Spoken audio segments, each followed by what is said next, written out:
আসসালামু আলাইকুম প্রিয় দর্শক, আমি ডক্টর মোহাম্মদ জাহাঙ্গীর কবির বলছি। আশা করি আপনারা সবাই ভালো আছেন। প্রিয় দর্শক, আজকে একটি সুসংবাদ নিয়ে হাজির হয়েছি। যদিও আপনারা দেখতে পাচ্ছেন আর্থ্রাইটিস মানে আমরা কি জানি? এটা হচ্ছে যে আমাদের আর্থ্রাইটিস মানে কি? আর্থ্রো মানে হচ্ছে জয়েন্ট, আমাদের শরীরের যে জয়েন্টগুলো আছে, যেমন এটা হচ্ছে wrist joint, elbow joint, shoulder joint, এরকম অনেকগুলো জয়েন্ট আছে। তো এই জয়েন্টে যদি ইনফ্লামেশন হয় তাকে আর্থ্রাইটিস বলে। আর ইনফ্লামেশন নিয়ে এর আগেও আমরা অনেক কথা বলেছি, তবুও আজকে যারা অনেকে নতুন দেখছেন ভিডিওটি তাদের জন্য বলছি। যেমন ধরেন আপনার এখানে কোথাও ছুলে গেল, হ্যাঁ, আপনি হয়তো হুন্ডা অ্যাক্সিডেন্ট করেছেন বা ঘষা লেগেছে, হ্যাঁ, রাস্তায় ঘষা লেগেলে কী হবে? এখানে ছুলে যাবে। ছুলে গেলে এই জায়গাটা লাল হয়ে যায়, এই জায়গাটা ব্যথা করে, এই জায়গাটা ফুলে যায়, হ্যাঁ, এবং দেখবেন যে এই জায়গাটা একদম এই জায়গাটা একদম দেখবেন যে ধরাই যায় না, ছোঁয়াই যায় না, হ্যাঁ। ঠিক এরকম জয়েন্টে যখন ইনফ্লামেশন হয় বা প্রদাহ হয় তখন কি ঘটনাগুলো ঘটে? যে অনেক সময় জয়েন্ট নাড়াতে পারেন না, হ্যাঁ, এই জয়েন্টটা নড়ে না, কারণ যে জায়গায় ব্যথা সেখানে নড়লে ব্যথা করে, তো পেইন হয়। এই জায়গাটা অনেক সময় গরম হয়ে যায় এবং এই জায়গাটা ফুলে যায়। তো এগুলোকে আসলে ইনফ্লামেশন বলা হয়। তো আর্থ্রাইটিস মানে হচ্ছে জয়েন্টের ইনফ্লামেশন, সহজ কথায়। এবং এখানে অনেক ধরনের রোগ আছে, এখানে প্রায় 100টার উপরে ডিজিজ আছে যেটার আসলে আমাদের এই ইনফ্লামেশনটা আসলে মূলত দায়ী। তো এখানে মূলত অস্টিও আর্থ্রাইটিস এবং রিউমাটয়েড আর্থ্রাইটিসের কথা আপনারা অনেকে জানেন। এবং 3টা কারণে আসলে আমরা সাধারণত জয়েন্টের পেইন কমপ্লেন করি। তার ভিতরে একটা হচ্ছে যে রিউমাটয়েড আর্থ্রাইটিস, আর একটা হচ্ছে গাউট, আর একটা হচ্ছে অস্টিও আর্থ্রাইটিস। জয়েন্টের পেইন, তো রিউমাটয়েড আর্থ্রাইটিস একটা মোটামুটি এটা আসলে একটা ইনফ্ল্যামেটরি ডিজিজ, এবং এটা মানে বেশিরভাগ জয়েন্ট, মানে অনেক ধরনের জয়েন্ট আপনার এখানে ইম্প্যাক্ট করে বিভিন্ন জয়েন্টে। এটা ক্রনিক অটোইমিউন ডিজিজের কারণে হয়। প্রিয় দর্শক, যদিও আজকের এটা আলোচনার বিষয় না, বাট অটোইমিউন ডিজিজকে আমরা বলি যে এটাও কিন্তু লাইফস্টাইল আমরা যদি কারেকশন করি এটাকে আমরা অনেকটাই আমরা নিয়ন্ত্রণ করতে পারি। যদিও মেডিকেলের সায়েন্সে বলে যে না, অটোইমিউন ডিজিজে কিছু করা যায় না, বাট আমরা দেখেছি যারা আমাদের টোটাল নিয়মকানুন মানে অটোইমিউন ডিজিজেও তারা, কারণ এখানে আপনাদের যদি ইমিউন সিস্টেমকে আমরা বুস্ট করতে পারি, হ্যাঁ, সাধারণত এই অটোইমিউন ডিজিজের নিজের সেল নিজেকে ভক্ষণ করে ফেলে। সো বডি আসলে সেলফটা যেটা বডির নিজস্ব সেটাকেও বডি অ্যাটাক করে ফেলে। তো আমরা এই অটোইমিউন ডিজিজ নিয়ে আমাদের অন্য আলোচনা আছে প্রিয় দর্শক। তো আপনারা মনে রাখেন যে রিউমাটয়েড আর্থ্রাইটিসে আসলে এটা এক ধরনের অটোইমিউন ডিজিজের কারণে এই সমস্যাটা হয়। আর গাউটে আপনারা জানেন যে ইনসুলিন রেজিস্ট্যান্স থাকলে, হ্যাঁ, এবং ইউরিক অ্যাসিড লেভেল বেড়ে গেলে, হ্যাঁ, এটা এক ধরনের মেটাবলিক ডিজিজ, যেটা নিয়ে আমরা অনেক কথা বলেছি। সো ইনসুলিন রেজিস্ট্যান্স কারেক্ট করার মাধ্যমে কিন্তু আমরা এটা থেকে আমরা বেরোতে পারি। এবং এখানে কী হয়, ইউরিক অ্যাসিডগুলো জয়েন্টে যায় এবং ক্রিস্টালের মতো খোঁচা মারে, যার ফলে আপনার এই ব্যথা বেদনাগুলো হয়। হাঁটতে গেলে পায়ে চাপ লাগলে বিভিন্ন জয়েন্টে ব্যথা হয়। বাট যাদের ইনসুলিন রেজিস্ট্যান্স ভালো হয়ে যায় আলহামদুলিল্লাহ, তাদের গাউটের সমস্যা অনেকটাই সলভ করা সম্ভব। আর আমাদের আজকে মূল আলোচনার বিষয় হচ্ছে এই অস্টিও আর্থ্রাইটিস। তো বেশিরভাগ ক্ষেত্রে দেখা যাচ্ছে যে অস্টিও আর্থ্রাইটিস নিয়ে আমরা ভুগতেছি, এবং এখানে জয়েন্টগুলো ইনফ্লামেশন হচ্ছে, যেটা আমরা আগেও বলেছি, কার্টিলেজ লস হচ্ছে, হ্যাঁ, এবং এগুলোতে যার ফলে কী হচ্ছে, ওয়ার অ্যান্ড টিয়ার বলা হয়। অর্থাৎ আমরা যদি বৃদ্ধ হতে থাকি, আমাদের কার্টিলেজ যদি ক্ষয় হতে থাকে, হাড় যদি ক্ষয় হতে থাকে এবং এই ঘষা লাগে, হ্যাঁ, তো এটা আস্তে আস্তে আমার এই জয়েন্টকে ইনভলভ করে। তো এটা যার যত আবার ওজন বেশি, তো ওজন বেশি হলে স্বাভাবিকভাবে বেশি ভার পড়ে। অনেকে এসে বলে যে স্যার আমার তো ব্যথার চোটে নড়তে পারছি না, ব্যথার চোটে মাজা নাড়াতে পারছি না, হাঁটু। আমি বলি কি যে ভাই, আপনার 110 কেজি ওজন, হ্যাঁ, তো 60 কেজি ওজন, 50 কেজি ওজন বডিকে এক্সট্রা লোড দিতেছেন। তো স্বাভাবিকভাবে আমি অনেক সময় উদাহরণ হিসেবে বলি যে ধরেন আপনাকে যদি 20 কেজি, আমি বলি যে এই 20 কেজি নিয়ে আপনি সারাদিন হাঁটবেন, আপনি পারবেন? আপনি তো পারবেন না, শিওর মাজা ব্যথা করবে। তো হাড়েরও তো একটা ক্যাপাসিটি আছে, তো এই জন্য আমাদের অবশ্যই ওজন কমাতেই হবে। তো ওজন বেশি থাকার কারণে কিন্তু আমাদের এই সমস্যাগুলো দেখা যায়। তো এটা অস্টিও আর্থ্রাইটিস ধীরে ধীরে ডেভেলপ করে, অনেক বছর লাগে, হ্যাঁ, এবং এটা এক্সরে দিয়ে আমরা ডিটেক্ট করতে পারি। গাউট হঠাৎ করেই হয়ে যায়, বিশেষ করে ইনসুলিন রেজিস্ট্যান্সের সাথে সম্পর্ক, হ্যাঁ, ইউরিক অ্যাসিড বাড়লেই আপনার গাউটটা বেড়ে যায়। এটা ডিটেক্ট করার জন্য আমরা সিরাম ইউরিক অ্যাসিড করাই, অনেক সময় ইউরিনারি ইউরিক অ্যাসিড টেস্ট করাই। আর আরএফ যে পজিটিভ থাকলে আমরা বুঝি যে রিউমাটয়েড আর্থ্রাইটিস। এটা 1-2 বছরের মধ্যেও ডেভেলপ করতে পারে। তো মূলত দেখা যাচ্ছে যে 90-92 যে জয়েন্টের ব্যথা বেশিরভাগই কিন্তু অস্টিও আর্থ্রাইটিসের কারণেই মূলত হচ্ছে। তো এবং আমরা এটাতে অনেক সাফার করছি। সবচেয়ে দুঃখজনক ব্যাপার হচ্ছে যে এটার একদম যে টোটাল কিউর সেটা যেমন হয় না, আর এইসব রোগের জন্য যে ধরনের মেডিসিন ব্যবহার করায় সেগুলোর অনেক সাইড ইফেক্টস। আপনি জানেন যে পেইন কিলারের সাইড এফেক্টস আছে প্রচুর। আমরা যে কনভেনশনাল যে ব্যথার ওষুধগুলো খাই, এটা দিয়ে আমার লিভার কিডনি ড্যামেজ হতে পারে। এবং আমরা যে স্টেরয়েডের আমাদের বইতে হ্যাঁ, যেমন গুড এফেক্ট লেখা ছিল 1.5 পৃষ্ঠা, আবার এটার সাইড ইফেক্ট লেখা ছিল আরও 1.5 পৃষ্ঠা। তো এই স্টেরয়েডের তো আমরা জানি যে এটার অনেক অনেক আমাদের সাইড ইফেক্টস আছে। তো এই স্টেরয়েড দিয়ে আপনি রিজেনারেট কী করবেন? স্টেরয়েড তো অলরেডি বোন ক্ষয় করার জন্য দায়ী। যারা দীর্ঘদিন ওরাল স্টেরয়েড খায় তাদের অলরেডি হাড় ক্ষয়ের জন্য অস্টিওপেনিয়া, অস্টিওপোরোসিসের জন্য এই স্টেরয়েড ইটসেলফ দায়ী। তো এই বিষয়টা এই জন্যে এখন মানে ব্যথার জন্যে এই পর্যন্ত পৃথিবীতে যত ওষুধ আবিষ্কার হয়েছে, হয় লিভার ড্যামেজ করেছে না কিডনি ড্যামেজ করেছে, না হলে উল্টা যেই কারণের জন্যে এই ব্যথার ওষুধ খাওয়া সেই কারণটাকে আরও ডিটেরিয়েট করেছে। তো আসলে এই ধরনের কোনো ওষুধ আমরা এখন পর্যন্ত পাইনি। তো সেই সুসংবাদটাই আজকে আপনাদেরকে দেওয়ার জন্য আমি আজকে আসলে ভিডিওটি করছি। তাই এটা বোঝার জন্য আরও দুটো জিনিস আপনাকে জানতে হবে, যেমন অস্টিওফাইটস কাকে বলে। তো এই যে আপনারা দেখতে পাচ্ছেন যে এখানে এই কিছু কিছু হাড়ের যে লাম্পসের মতো আপনারা দেখতে পাচ্ছেন, এটা যদিও এটাকে বোন স্পার্স বলা হয়। তো এইটা কেন হয়? এটা হচ্ছে যে ধীরে ধীরে আমাদের যখন হাড়ের ক্ষয় হয় বা আমাদের যখন এই যে জয়েন্টগুলো আর্থ্রাইটিস হয়, এফেক্টেড হয়, তখন এরকম হয়। আমরা অনেক সময় দেখেছি যে গিরাগুলো ফুলে যায়, এবং এই যে যেমন ধরেন স্পাইনের ক্ষেত্রে যেটা হচ্ছে যে দুটো স্পাইন, এটা এই যে ভার্টিব্রার মাঝখানে এখানে দেখেন যে এই মার্জিনটা আপনার এরকম লাম্পের মতো হয়ে আছে। হ্যাঁ, এইটাকে বলে হচ্ছে যে অস্টিওফাইটস। এবং এর ফলে কি হয়? এই জয়েন্টগুলো খুব স্টিফ হয়ে যায় এবং খুব পেইনফুল হয়ে যায়। অর্থাৎ আপনি মাজা নাড়াতে বা নাড়াচাড়া করতে প্রচণ্ড ব্যথা হয়, এবং এটা আপনার খুব পেইনফুল হয় এবং স্টিফ হয়ে যায়, জয়েন্ট নাড়াতে পারে না, স্টিফ হয়ে যায় মানুষ। আর অস্টিওপোরোসিস মানে বুঝতেই পারছেন যে হাড়ের ক্ষয় হওয়া, যেমন হাড়ের ডেনসিটি, বোন ডেনসিটি সেটা কমে যাওয়া, এবং কিছু মাইক্রো আর্টিকুলেচার ড্যামেজ হয় আর কি। হ্যাঁ, যে আপনার আর্কিটেকচার যে মাইক্রো ড্যামেজ হয়, বোন ডিটোরিয়েশন করে, এবং বোনের যে ফ্র্যাজিলিটি, অর্থাৎ দ্রুত ভেঙে যাওয়ার, ফ্র্যাজাইল মানে কি ভেঙে যাওয়া, তো ফ্র্যাজিলিটি বেড়ে যায়, এবং এই ধরনের কারণে অনেক সময় ফ্র্যাকচার হয়ে যেতে পারে, অর্থাৎ হাড় ভেঙে যেতে পারে। এবং অনেকের প্যাথোলজিক্যাল ফ্র্যাকচার হয়। অনেকে বলে যে সে সাধারণত কি হয়, যে আঘাত লাগলে ফ্র্যাকচার হয়, বা অন্য কোনো কারণে পড়ে গেছে বা খেলতে গেছে ফ্র্যাকচার হয়েছে, ইনজুরি হয়েছে, কিন্তু দেখা যাচ্ছে অনেকে কিছুই করেনি, তাও বয়সজনিত কারণে যাদের একদম বেশি ফ্রাজাইল থাকে বোনস, এবং যাদের বোনের ডেন্সিটি অনেক কমে যায়, এই জন্য আমরা সবসময় বোন ডেন্সিটি অনেক সময় বলি পরীক্ষা করতে। হ্যাঁ, তো তাদের ক্ষেত্রে এই বোনটা ফ্রাজাইল হয়ে যায়। তো এই অস্টিওপোরোসিস মানে এই যে লো বোন ডেন্সিটি এবং মাইক্রো স্ট্রাকচার যে ডিটোরিয়েশন হয় বোন টিস্যুগুলোতে হয় এটা, এবং ফ্র্যাজিলিটি, এর ফলে কী হয়? ফ্র্যাজিলিটি বেড়ে যায়, ভেঙে যায়, ভঙ্গুর হয়ে যায়, এবং এর ফলে তার ফ্র্যাকচারের রিস্কটা বেড়ে যায়। অনেক সময় প্যাথোলজিক্যাল ফ্র্যাকচার হতে পারে, বিশেষ করে বেশি খারাপ কেসগুলোতে এটা ঘটে। তো এখানে অনেক পৃথিবীতে বিশ্বে 500 মিলিয়ন লোকের বেশি, অ্যাবাউট 7% পপুলেশন অনেকে, এবং সবচেয়ে মানে খারাপ দিক হচ্ছে এই মানে 48% এটা ইনক্রিজ করেছে অস্টিও আর্থ্রাইটিস ওয়ার্ল্ড ওয়াইড।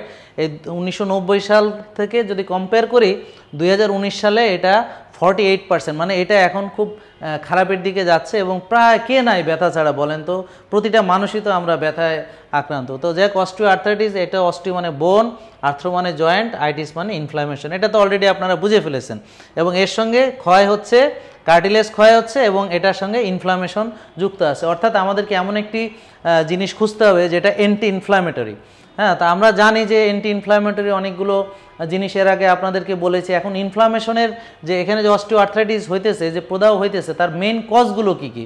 তার ভিতরে একটা মূল কারণ হচ্ছে যে আমাদের খাওয়া দাওয়া। আমরা যদি আজে বাজে খাবার খাই, সেখান থেকে আমার ইনফ্লামেশন হইতে পারে। আমাদের এক্সারসাইজ, ল্যাক অফ অ্যাক্টিভিটি নাই, একই সঙ্গে বসে থাকি একভাবে, ওজন বেড়ে যাওয়া। এছাড়া আরও এনভায়রনমেন্টাল টক্সিনও কিন্তু আসলে দায়ী, স্ট্রেস দায়ী, ঘুম না হওয়া দায়ী, আমাদের যে মানসিক অশান্তি সেটা দায়ী, দুশ্চিন্তা সেটা দায়ী। তো আমরা যদি ন্যাচারের বিপরীতে চলি, আমাদের যে ভিটামিন ডি লেভেলও কম থাকে, সব কিছু মিলেই কিন্তু আসলে ক্যালসিয়ামের ঘাটতি থাকে, সব মিলেই কিন্তু আমাদের এই ঘটনাগুলো ঘটে থাকে। তো এখন দেখেন এই যে এখানে কি হচ্ছে, মূলত আমি সংক্ষেপে আসলে বলছি, এগুলো আসলে আমাদের লেকচারগুলো তৈরি করা হয়েছে ডাক্তারদের জন্য, আপনাদের সংক্ষেপে বলছি যে মানে কার্টিলেজ আমার লস হচ্ছে একটা কারণ, এরপরে আমার ড্যামেজ হচ্ছে, এবং হচ্ছে যে আপনার রিমডেলিং হচ্ছে, বিশেষ করে বোনসগুলো, এবং দেখবেন যে অনেকেরই হাড়, এই যে আঙ্গুলগুলো মোটা হয়ে যায়, হ্যাঁ, জয়েন্টগুলো স্টিফ হয়ে যায়, মোটা হয়ে যায়, এবং জয়েন্টগুলো এখানে, এটাকে আমরা ডিফরমেশন বলি, রিমডেলিং হয়ে যায় অনেক ক্ষেত্রে। হ্যাঁ, তারপর অস্টিওফাইট তো আমরা বলেছি যে ওই যে আপনারা মনে আছে যে স্পাইনের এখানে দুটো ভার্টিব্রার মাঝখানে যে মার্জিনগুলোতে অস্টিওফাইট করছে, বোনগুলো, হাড়গুলো এরকম, হ্যাঁ, লাম্পের মতো হয়ে গেছে। তারপর হচ্ছে লিগামেন্টগুলো, যেগুলো লিগামেন্ট হচ্ছে দড়ির মতো, যেগুলো জয়েন্টকে স্টেবল রাখে। তো লিগামেন্টগুলো কি হচ্ছে, লাক্স হয়ে যাচ্ছে, এবং মাসেলগুলো যে পেরিয়ার্টিকুলার যে মাসেলগুলো উইক হয়ে যাচ্ছে। হ্যাঁ, তো এবং সাইনোভিয়াল যে ফ্লুইড, অর্থাৎ দুটো জয়েন্টের মাঝখানে যে ফ্লুইডগুলো থাকে এটাকে বলে সাইনোভিয়াল ফ্লুইড। এখানে ইনফ্লামেশন হয় অনেক ক্ষেত্রে, এই ইনফ্লামেশন হয়ে এই সাইনোভিয়াল ফ্লুইডটাও আসলে অনেক ক্ষেত্রে কমে যায়। হ্যাঁ, এটার সাইনোভিয়াল ফ্লুইড কী করে, এটাকে জয়েন্টের যে মোবিলিটি ঠিক রাখতে সহায়তা করে, এটাকে লুব্রিকেন্ট করে। হ্যাঁ, এই জন্যে যখন এটা কমে যায় তখন হাড়ে হাড়ে ঘষা লাগে, কার্টিলেজ যখন ক্ষয় যায়। তো এগুলো সব কিছু মিলে আসলে টোটাল যে ইমব্যালেন্সটা দেয়, অর্থাৎ কিনা মানে রিপেয়ার যেভাবে হচ্ছে সে তার চেয়ে ক্ষয় বেশি হচ্ছে। তো আপনারা জানেন যে একটা বয়স পরে তো ক্ষয় বেশি হয়। তো আমরা এই ক্ষয়টা সবসময় আমাদের ইয়াং বয়সে আমরা এটা মালুম করি না, আমরা সাধারণত আমাদের আবার রিজেনারেট করে আমাদের এটা হিলিং হয়ে যায় তাড়াতাড়ি, এই জন্য বুঝতে পারি না। তো এটা হচ্ছে যে আমাদের যে ইকুইলিব্রিয়ামটা নষ্ট হয়, অর্থাৎ ব্যালেন্সটা নষ্ট হয়। আমরা বারবার বলেছি আমরা ব্যালেন্স নিয়ে কাজ করি। হ্যাঁ, ব্রেকডাউন এবং রিপেয়ার, এটার ব্যালেন্সটা নষ্ট হওয়ার ফলে কিন্তু ব্রেকডাউন বেশি হয়, রিপেয়ারটা হয় না, যার ফলে কিন্তু ক্ষয় প্রাপ্ত হতে থাকে। সো স্বাভাবিকভাবে বুঝতে পারছেন একটা জিনিস ক্ষয় হওয়া মানে কি, মানে তার রিপেয়ারটা হচ্ছে না। বডিতে কিন্তু সবসময় ক্ষয় হচ্ছে আবার রিপেয়ার হচ্ছে। যখন ক্ষয় বেশি হয় রিপেয়ার কম হয় তখনই যে ক্ষয়টা আসলে বাস্তবে দেখা যায়। এখানে আমরা অলরেডি বুঝে ফেলছি যে এটা হচ্ছে অ্যাঙ্কেল জয়েন্ট, এটা হচ্ছে নি জয়েন্ট, এটা হচ্ছে হিপ জয়েন্ট, ব্রিজ জয়েন্ট, তারপর লাম্বার স্পাইন, সার্ভাইকাল স্পাইন, নেকে, shoulder joint, elbow joint, major জয়েন্টগুলো কিন্তু এখানে আসলে ইনভলভ হচ্ছে। তো এখন আসেন যে এই যে কার্টিলেজের কি কাজ। কার্টিলেজ আমি বারবার বলেছি, যে এর আগেও বলেছি, যে লুব্রিকেশন করে মোশনের সঙ্গে, অর্থাৎ হাড়ের উপরে এই কার্টিলেজ যেটা থাকে হাড়ের উপরে পর্দার মতো, যেটা কিনা হাড় থেকে ঘর্ষণ থেকে রক্ষা করে। তো শক অ্যাবজর্ব করতে সহায়তা করে। এই যে আমরা লাফালাফি করি, দৌড়াদৌড়ি করি, আমরা হাঁটি, আমাদের এই যে শক অ্যাবজর্বার হিসেবে কাজ করে, স্প্রিংয়ের মতো কাজ করে। হ্যাঁ, এবং এটা আমাদের যে ওজনকে সাপোর্ট করে, লোড সাপোর্ট করে। হ্যাঁ, তো এই জিনিসগুলো আমরা যখন দৌড়াদৌড়ি করি তখন এটা আমাদেরকে অ্যাবজর্বার হিসেবে কাজ করে। আমাদের যে কোনো শুধু দৌড়াতে, আমরা সিঁড়ি দিয়ে যখন উঠি, যখন লাফ দেই, তখন আমাদেরকে শক অ্যাবজর্বার হিসেবে কাজ করে। আর আমাদের যে ওয়েটটা, এই ওয়েটটা নেওয়ার যে সাপোর্ট, সেই সাপোর্ট দিতে সহায়তা করে হচ্ছে কার্টিলেজ। তো অস্টিওআর্থ্রাইটিসে কী হচ্ছে দেখেন, যে কার্টিলেজ ভেঙে যাচ্ছে, ভেঙে গেলে পরে আমার যে হাড়ের যে ইয়াটা এক্সপোজ হয়ে যাচ্ছে, হাড়ে হাড়ে ঘষা লাগতেছে, ঘষা লাগলে কি হচ্ছে, ব্যথা হচ্ছে, এখানে ফুলে যাচ্ছে, লস অফ ফাংশন। তো ব্যথার কারণে পা নড়াচড়া করতে পারছি না, ফুলে যাচ্ছে, টেন্ডার হয়ে যাচ্ছে, মানে ধরলে ব্যথা করে, এই জায়গাটা লাল হয়ে যায় অনেক ক্ষেত্রে। হ্যাঁ, তো যার ফলে সে এবং আস্তে আস্তে তার ওই যে নর্মাল শেপটা লস করে, এবং ওই যেটা বললাম যে হাড়ের যে মার্জিন থেকে, এজগুলো থেকে, হ্যাঁ, স্পার্স বের হয় বা লাম তৈরি হয়। হ্যাঁ, তো এইগুলো অলরেডি আগে আমরা ডিসকাস করেছি। এবং যেটা খারাপ একটা জিনিস, অনেক সময় যে কার্টিলেজ বা বোনের যে অংশ ঘষায় ঘষায় ভেঙে গিয়ে জয়েন্টের ভিতরে ঢোকে এবং সেখানে সে ঘোরাফেরা করে, জয়েন্টের মধ্যে থেকে যায়, সেটাকে আরও বেশি এটা পেইনফুল হয়। হ্যাঁ, যে ওই যে broken parts of cartilage or bones যখন আমার জয়েন্টের মধ্যে থেকে যায়। তো এখন একটা নর্মাল জয়েন্ট দেখতে কেমন দেখেন, এখানে কি সুন্দর, দুটো হাড় একদম মানে নর্মাল হাড়, তার উপরে কার্টিলেজ কাভারিং আছে, সাইনোভিয়াল ফ্লুইডগুলো সব ঠিক আছে, কোনো ইনফ্লামেশন নেই, খুবই সুন্দর, চমৎকার। কিন্তু এখানে দেখেন, এখানে এই যে বোন স্পার তৈরি হয়ে গেছে, হ্যাঁ, এই যে মার্জিনগুলোতে, তারপরে এই যে কার্টিলেজগুলো ক্ষয় হয়ে গেছে, থিন হয়ে গেছে, এবং দুটো হাড়ে হাড়ে ঘষাঘষি খাচ্ছে, এবং যার ফলে আপনার আর্থ্রাইটিস ইনফ্লামেটরি প্রসেসগুলো হচ্ছে। সো এখানে অনেকগুলো ফ্যাক্টর কিন্তু মেজর রোল প্লে করতেছে। তো এখানে আসলে এটা সিঙ্গেল ফ্যাক্টর না, এজন্য আমরা এটার জন্য সিঙ্গেল কোনো সমাধান হবে না। এবং এটা ওয়ার্ল্ড ওয়াইড আগেও বলেছি, এখানে 55 to 60 এইজগুলো গ্রুপের এটা বেশি হয়, প্রায় 50% পপুলেশন এখন ইফেক্টেড। তো এগুলো আপনারা জানেন। তো এটার কারণে কিন্তু বুড়া বয়সে গিয়ে বা এইজ ফ্যাক্টরে গিয়ে বেশি বেশি ডিসএবিলিটিগুলো হচ্ছে, বা অনেকে নড়াচড়া করতে পারছে না, তার স্বাভাবিক কাজকর্ম আমরা করতে পারছি না। ওয়ার্ল্ড হেলথ অর্গানাইজেশনেরও প্রায় কাছাকাছি দেখেন, ওরা বলেছে 25 থেকে 75 বয়সের গ্রুপটা তারা ইনভলভ হয়, ওরা বলেছে 12% প্রায়, বাট 70-র উপরে গেলে 60 to 70%। বাট প্রিয় দর্শক, এটা কিন্তু আমরা চাইলে কমাতে পারি। হ্যাঁ, এটা আমরা চাইলে কমাতে পারি। তো এখানে দেখা যাচ্ছে ছেলেদের ক্ষেত্রে স্পোর্টস ইনজুরিতে বেশি হয়, আর মেয়েদের ক্ষেত্রে বেশি আপনার ওয়েট বেয়ারিং এর কারণে, ওজন বাড়ার কারণে বেশি ইনজুরি হয়। আরও অনেকগুলো ফ্যাক্টর আছে, বাট আমরা এটার ডিটেলস আলোচনা করতেছি না। বাট আসেন সুসংবাদটা নিয়ে আসি। সুসংবাদটা হচ্ছে কি, যে আমরা এমন একটি প্রোডাক্টের কথা এখন বলবো, যেটা কিনা লাইফস্টাইলের পাশাপাশি যদি আপনারা এই জয়েন্ট গার্ড, হ্যাঁ, এটা আপনাকে জয়েন্ট গার্ড হিসেবে কাজ করবে। তো এটা মূলত আমাদের বারবার বলেছি যে অর্গানিক নিউট্রিশন মানে হচ্ছে এখানে আমরা কি যে জিনিসটা অর্গানিক এটার ব্যাখ্যা আগে আবারও দিয়েছি, আগে অনেকবার দিয়েছি, নন জিএমও, অর্থাৎ আসলে অর্গানিক মানেই নন জিএমও, অর্থাৎ নেচারে যে রকম আছে। তো আপনারা জানেন যে পৃথিবীতে আসলে কেমিক্যাল আসার আগে মানুষ বিভিন্নভাবে এই চিকিৎসাগুলো করে ফেলতো, কিন্তু আমরা আসলে দেখা যাচ্ছে যে সেই ট্রেডিশনাল চিকিৎসাগুলো হারিয়ে গেছে। বাট এখন আবার নতুন করে এই ফাংশনাল ফুডের কনসেপ্টটা কিন্তু ওয়ার্ল্ড ওয়াইড কিন্তু জনপ্রিয় হচ্ছে। যেমন একটু আগে আমরা এই টার্মারিক ইমিউন বুস্টারের যে ভিডিওটা আমরা দিয়েছি, এবং প্রিয় দর্শক আপনারা যারা এটা কনজিউম করেছেন তারা দেখেছেন যে এটার উপকারিতা কেমন। আমি নিজেও এটা কনজিউম করি, সো আমি জানি যে এটার উপকারিতা কেমন। তো এই যে ওয়ার্ল্ড ওয়াইড এই জিনিসটা নিয়ে আমাদের কাজ আরও বাড়াতে হবে, বিশেষ করে ফাংশনাল ফুড, যেই খাবারগুলো আসলে আমাদের ওষুধ। আমরা বলছি ফুড ইজ মেডিসিন আর মেডিসিন ইজ ফুড, আসলে ফুডটাই মেডিসিন হওয়া উচিত। বাট ফাংশনাল ফুড মানে ভিন্ন জিনিস, সেটা হচ্ছে যে যেই ফুডটার আসলে মেডিসিনাল প্রপার্টিজ আছে, যেই ফুড দিয়ে আমরা চিকিৎসা করে থাকি রোগে, সেটাকে আসলে আমরা ফাংশনাল ফুড বলি। পুষ্টি সব ধরনের ন্যাচারাল খাবারে আছে, বাট স্পেশালি ফাংশনাল ফুড তাদেরকে বলা হয় যাদের ওষুধের গুণ আছে, অর্থাৎ একটা স্পেসিফিক ডিজিজ ভালো করার জন্য সে ভূমিকা রাখে। এবং এটা আমরা আগে তো এটা ধারণা করতাম যে এটা কিভাবে হচ্ছে, উপকার পাচ্ছে, কিন্তু কেন পাচ্ছে এটা সায়েন্টিফিক্যাল ব্যাকআপ ছিল না। বাট এখন আমরা এই যে অর্গানিক নিউট্রিশন লিমিটেডের পক্ষ থেকে কিন্তু এখানে তারা সায়েন্টিফিক যে ব্যাকআপ সেটা দিচ্ছে, এবং লেটেস্ট যে সায়েন্টিফিক ইনফরমেশনগুলো কালেক্ট করা সেগুলো করছে, এবং ওয়ার্ল্ড ওয়াইড কিন্তু এটা অনেক জনপ্রিয় হচ্ছে। এই বায়ো অ্যাক্টিভ যে ফুডগুলো আছে এটা নিরাপত্তা বজায় রাখার জন্যে কিন্তু আমরা এটা কাজ করতেছি, যে এগুলোকে আমাদেরকে নিরাপদ রাখতে হবে, হ্যাঁ, এবং এটার সাস্টেইন রাখতে হবে। তো এখন এখানে কথা হলো, আমি এই কথাটা বলার আগে আপনাদেরকে বলতে চাই যে আমরা যেই প্রোডাক্টটির কথা বলছি এগুলো যেই আমাদের ফ্যাক্টরিতে যেখানে তৈরি হয় সেখানে এটা আইএসও সার্টিফাইড, জিএমপি সার্টিফাইড, এবং এখানে আপনি দেখেন যে জার্মানির যে federation of organic agricultural movement, IFOAM, এবং ইউএসএফডিএ রেজিস্টার্ড। সো এটার কোয়ালিটি তারা রেগুলেশনস করে। সো আপনারা এটার কোয়ালিটির ব্যাপারে 100% আপনারা নিশ্চিত থাকতে পারেন।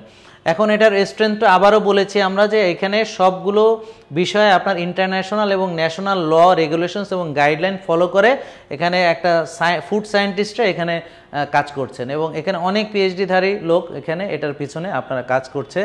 আপনারা এই বিষয়গুলো তো সব কিছু মিলে যেটা হয়েছে যে আমাদের যে অস্টিওআর্থ্রাইটিসের জন্য যে আপনাদের জন্য যে সমাধানটা, যে জয়েন্ট গার্ড, প্রিয় দর্শক, এটা নেচারের গিফট এটা আসলে, হ্যাঁ, বাট সায়েন্টিফিক্যাল প্রুফ দিয়ে এটা ব্যাকড করা, অর্থাৎ gifted by nature, proved by science. তো অর্থাৎ আমরা যে কথাগুলো বলছি এগুলো সবগুলোর ডকুমেন্টস আছে, সবগুলোর আপনার অথেন্টিক পাবলিকেশনস আছে। তো কারকুমা এখন এটা কিভাবে কাজ করে এটা দেখতে হবে, যে জয়েন্ট গার্ডটা আপনার কিভাবে কাজ করছে। আমরা শুধু বললেই তো হবে না, এটার তো প্রমাণ লাগবে। তো এখন দেখেন, প্রথমে আগেই বলি যে কোনো ইনগ্রিডিয়েন্টস, এখানে যতগুলো ইনগ্রিডিয়েন্ট ব্যবহার করা হয়েছে, আগে অর্গানিক কথাটা আমি একবারে বলে দিই, কারণ এখানে কারকুমিন যেটা ব্যবহার করেছে সেটা অর্গানিক, টার্মারিক পাউডার যেটা ব্যবহার করেছে সেটা organic, cinnamon oil, black pepper extract, তারপর জিঞ্জার অয়েল, এগুলো সব অর্গানিক। আর এখানে যে এমএসএম যেটা দেওয়া হয়েছে, গ্লুকোসামাইন সালফেট এবং কন্ড্রাইটিন সালফেট, এগুলো সব ফুড গ্রেড, হ্যাঁ, মেনটেন করে দেওয়া হয়েছে। সো এগুলো অর্গানিক, ন্যাচারাল এবং হচ্ছে নন জিএমও। এবং এটা বিভিন্ন র মেটেরিয়ালসগুলো কোথা থেকে কালেকশন করা হয়েছে, যেমন হচ্ছে ইউএসএ, শ্রীলঙ্কা, টার্কি, অস্ট্রেলিয়া এবং আফ্রিকা, বিভিন্ন জায়গা থেকে। তো প্রিয় দর্শক, এটার এফিকেসি যে কথাটা বলি, যে বায়ো অ্যাভেলেবিলিটি যত বেশি থাকবে এটার এফিকেসি তত ভালো হবে। এবং এটা আপনারা এর আগের ভিডিওতে আমি বলেছিলাম যে ধরেন কারকুমার যে আমার বায়ো অ্যাভেলেবিলিটি এটা বাড়ানোর জন্য অবশ্যই এটার সঙ্গে ব্ল্যাক পেপার এক্সট্রাটা অ্যাড করতে হয়, এটা এখানে অ্যাড করাই আছে। এবং এখানে দেখেন এই কার্টিলেজ ব্রেকডাউনটা, আপনার ইনফ্লামেশন যে প্রসেসটা, এটাকে আমাদের কারকিউমিন এই ইনফ্লামেশনারি প্রসেসটাকে আমার হিল করতে সহায়তা করতেছে, অ্যান্টি ইনফ্লামেটরি হিসেবে রোল প্লে করতেছে, যার ফলে এই হেলদি কার্টিলেজ যখন ইনফ্লামড হয় সেটা আবার হিলিং হয়ে যাচ্ছে due to the anti inflammatory process. এখানে ইনফ্লামেশনের জন্য কোন কোন ফ্যাক্টরটা দায়ী, যেমন বিভিন্ন সাইটোকাইন্সগুলো, যেমন টিএনএফ আলফা, ইন্টারলিউকিন 1B, 6, 18, 17, এগুলো আসলে দায়ী। বাট এটা আমরা ডিটেলসে যাচ্ছি না, সোজা কথা হচ্ছে অ্যান্টি ইনফ্লামেটরি রোল প্লে করছে এখানে কারকিউমিন। এবং গ্লুকোসামাইন যে সালফেটটা আছে এটা আসলে ন্যাচারাল অ্যামাইনো সুগার, যেটা কার্টিলেজের জন্য এটা র মেটেরিয়ালস, মানে কার্টিলেজ তৈরির জন্য এটা র ম্যাটেরিয়ালস হিসেবে ব্যবহার হয়। তো এটা যখন কন্ড্রাইটিন সালফেটের সঙ্গে যখন এটা কম্বাইনলি কাজ করে তখন এটার গ্রোথ মানে রিগ্রোথ করতে, অর্থাৎ যে কার্টিলেজগুলো ড্যামেজ হয়েছে সেগুলোকে আবার রিগ্রোথ করতে এটা সহায়তা করে। তো এটা glucosamine sulphate world wide supplement হিসেবে অনেকেই খেয়ে থাকেন এবং আপনারা ন্যাচারালভাবে সবসময় আমরা বলি যে আপনারা অলওয়েজ আপনাদের চেষ্টা করতে হবে ন্যাচারাল যে ভালো খাবার, আমরা যেভাবে বলেছি ভালো ঘুম, মানসিক প্রশান্তি, সূর্যের আলোতে যাওয়া, এক্সারসাইজ অ্যাক্টিভিটি করা, ফাস্টিং করা, এগুলো সব কিছুর পরে যখন আপনারা এটা ব্যবহার করবেন তখন আপনারা বেটার রেজাল্ট আপনারা পাবেন। আগে এমনও দেখা গেছে যে আমাদের অনেক রোগী আলহামদুলিল্লাহ যাদের বলছে নি জয়েন্ট কেটে ফেলে দিতে হবে, পুরো টোটাল নি জয়েন্ট রিপ্লেসমেন্ট লাগবে, সেই রোগী আমাদের লাইফস্টাইল ফলো করে আলহামদুলিল্লাহ অনেক ভালো হয়ে গেছে।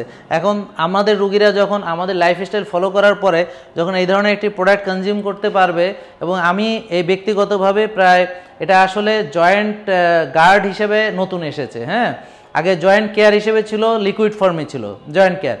তো এখন এই লিকুইড ফর্মুলেশনটা আমরা দীর্ঘ প্রায় 1.5 বছরের মতো ব্যবহার করেছি, আলহামদুলিল্লাহ অনেক রোগী ভালো হয়েছে।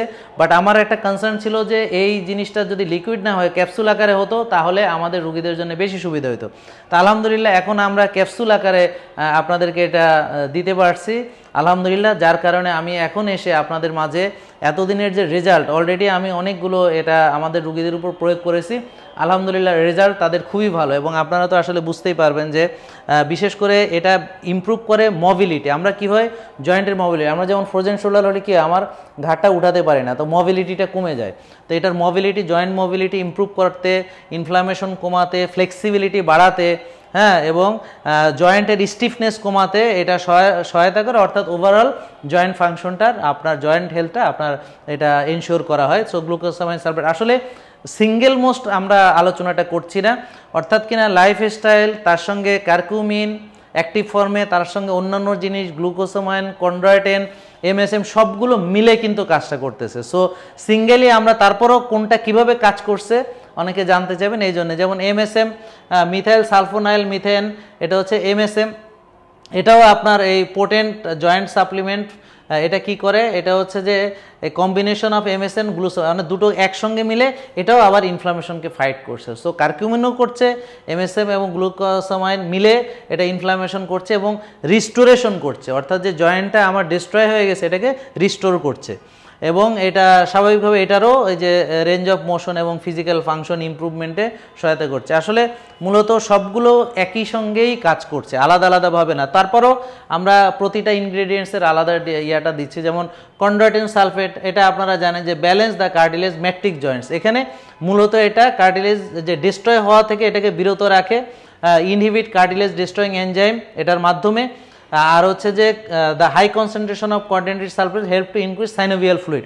তো দেখা গেছে যে যারা রেগুলার এটা ব্যবহার করছেন তাদের সাইনোভিয়াল ফ্লুইডটা ইমপ্রুভ করেছে, যার ফলে দ্য কার্টিলেজের যে ম্যাট্রিক্স মানে the balance the cartilage matrix in Joints, অর্থাৎ মানে সোজা কথা জয়েন্টের ভিতরে যে কার্টিলেজের ম্যাট্রিক্স আছে সেটা ডেভেলপ করতে এবং সাইনোভিয়াল ফ্লুইডটা রিস্টোর করতে, যার ফলে কি হচ্ছে যে তার লুব্রিকেশন, অর্থাৎ সোজা কথা হলো মোবিলের মতো কাজ করে। এটা আপনারা তো জানেন সাইনোভিয়াল ফ্লুইড, তো এটা মূলত ওই সাইনোভিয়াল ফ্লুইডের জন্য এটা কাজ করছে। মোট কথা হচ্ছে এক একটা ফাংশন আছে, সব কিছু মিলে আপনার দেখবেন যে ব্যথাটা কমে যাবে, ইনফ্লামেশনটা কমে যাবে, জয়েন্ট পেনটা ভালো হবে। বাট বারবার একটা কথা বলবো, আগে লাইফস্টাইল তারপর এগুলো মোবিলের মতো কাজ করে, আগেই বলেছি প্রিয় দর্শক। তো টোটাল কম্বিনেশনে কিভাবে কাজ করে আপনারা নিশ্চয়ই বুঝতে পেরেছেন। এখন জিজ্ঞেস করবেন যে এটা আমরা কিভাবে খাবো, কয়টা খাবো। তো এখানে একটা আমাদের এইখানে যে ইয়াটা আছে, যে ফাইলটা আছে, বোতলটা আছে, সেখানে মোট আছে 90টা ক্যাপসুল। এটা খাওয়ার নিয়ম হচ্ছে যে অবশ্যই 3টা করে ক্যাপসুল, মানে 3 বেলা, সকালে দুপুরে বিকেলে 3টা করে ক্যাপসুল আমাদেরকে একদম টানা 3 মাস খেতে হয়। তো 3 মাস খেলে পরে কোনো গ্যাপ দেওয়া উচিত না, গ্যাপ দিলে পরে রেজাল্ট ভালো পাওয়া যায় না কিন্তু প্রিয় দর্শক। তো এটা যদি আমরা 3 মাস খাই তাহলে এটা 3টা বোতলই যথেষ্ট। এবং আলহামদুলিল্লাহ যারা এখানে খেয়েছেন আমাদের রুগীরা লাইফস্টাইলের পাশাপাশি তারা আসলে উপকার পেয়েছেন এবং এটার সাইড এফেক্টস তেমন কিছু নেই বলতে গেলেই চলে, কারণ এখানে যে ইনগ্রেডিয়েন্টসগুলো ব্যবহার করা হয়েছে এগুলো খুব ন্যাচারাল এবং এটা সেফ, নিরাপদ। প্রায় আমরা 100 ইয়ার্স পর্যন্ত আমরা এই ধরনের খাবারগুলো আমরা হলুদ তো আমরা খেয়ে আসছি, এ ধরনের যেগুলো আমরা বলেছি। তো এগুলোরই ফাংশনাল যে ভ্যালু সেটাকে আমরা এখানে সব কিছু কম্বাইন করে এটা পেয়েছি। তা আমরা আসলে খুব হ্যাপি যে এই জিনিসটা আপনাদেরকে পরিচয় করা দিতে পারছি যে জয়েন্ট গার্ড এবং যে কোনো ব্যথা বেদনা, হাড়ের ব্যথা, মাজার ব্যথা, গিরা ব্যথা, এগুলোতে আপনারা খেলে, বিশেষ করে ইনফ্লামেশন যেখানে আছে এগুলোতে আপনারা অবশ্যই প্রিয় দর্শক উপকার পাবেন। তবে অবশ্যই যাদের জটিলতা আছে তারা ডাক্তারের পরামর্শ আগেই নিয়ে নেবেন।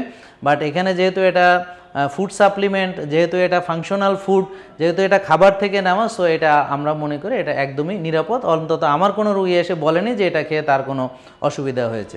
তো প্রিয় দর্শক, ভালো থাকবেন, সুস্থ থাকবেন এবং আমাদের জন্য দোয়া করবেন।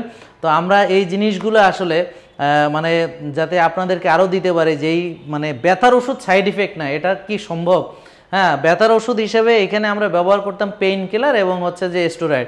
তো সেক্ষেত্রে আমরা যদি এমন একটা জিনিস পাই যেটা আপনার ব্যথা কমাবে, ইনফ্লামেশন কমাবে, প্রদাহ ভালো করবে, হ্যাঁ, কার্টিলেজ ইমপ্রুভ করবে, সাইনিভেল ফ্লুইড ভালো করবে এবং ইনফ্লামেশন কমায় আমাদের এই যে হাড়ের ক্ষয়রোগ থেকে বাঁচিয়ে আমাদের হাড়কে হিল করতে, রিপেয়ার করতে সহায়তা করবে, জয়েন্টকে সহায়তা করবে।